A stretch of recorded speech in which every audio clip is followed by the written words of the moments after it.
বন্ধুরা, আমাদের কিন্তু একঘেয়েমি ডিমের কষা ঝাল ঝোল খেতে একদমই পছন্দ হয় না। আজ আমি এই সেদ্ধ ডিমের একটি রেসিপি বানাবো। এটা কিন্তু ভাত, রুটি, পরোটা সব কিছুর সঙ্গে খেতে খুবই ভালো লাগবে।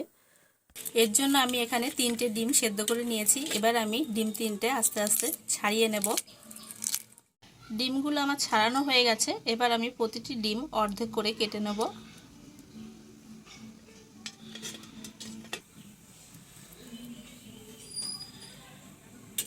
এবার আমি ডিমের ভেতর থেকে কুসুমগুলো বার করে নেব। দেখো, এবার আমি ডিমের কুসুমগুলো সম্পূর্ণ বার করে নিয়েছি। এবার আমি ডিমগুলো খুব ভালোভাবে মিহি করে কুচিয়ে নেব।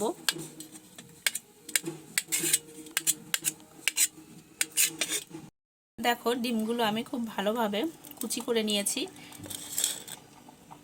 এবার আমি যে কুসুমগুলো নিয়ে নিয়েছিলাম এটার মধ্যে দিয়ে দেবো পেঁয়াজ কুচি, লঙ্কা কুচি আর কুচিয়ে রাখা রসুন।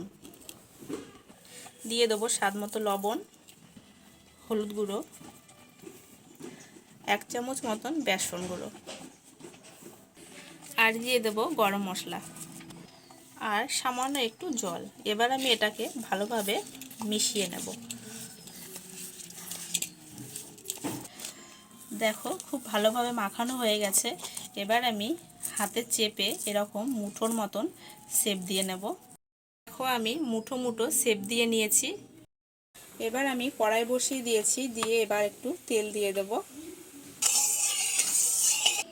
তেলটা গরম হয়ে গেছে। এবার আমি এইগুলো তেলে ছেড়ে আস্তে আস্তে উল্টে পাল্টে ফ্রাই করে নেব।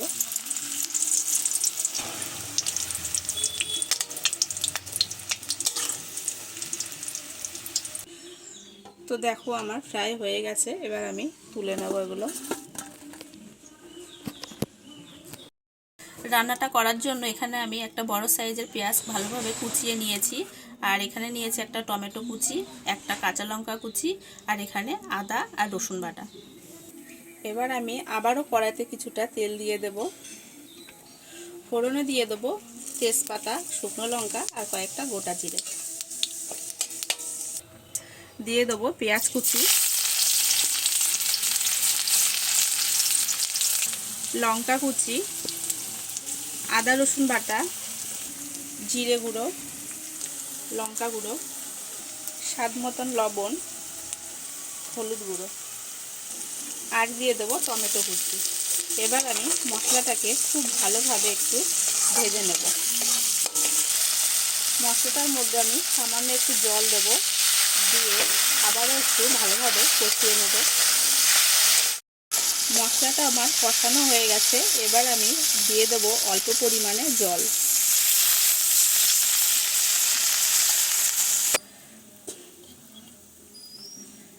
ঝোলটা ফুটে উঠেছে। এবার আমি ভেজে রাখা ডিমের ডোগুলো ঝোলের মধ্যে দিয়ে দেবো।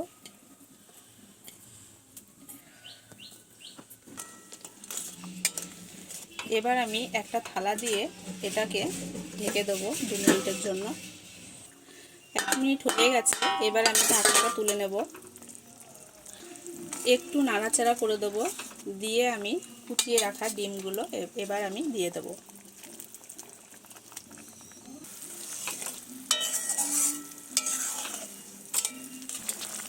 ডিমের এই রেসিপিটি এর আগেও আমি একবার করে খেয়েছি, খুব ভালো লেগেছে, তাই তোমাদের সঙ্গেও শেয়ার করলাম। তোমরাও বাড়িতে ট্রাই করো।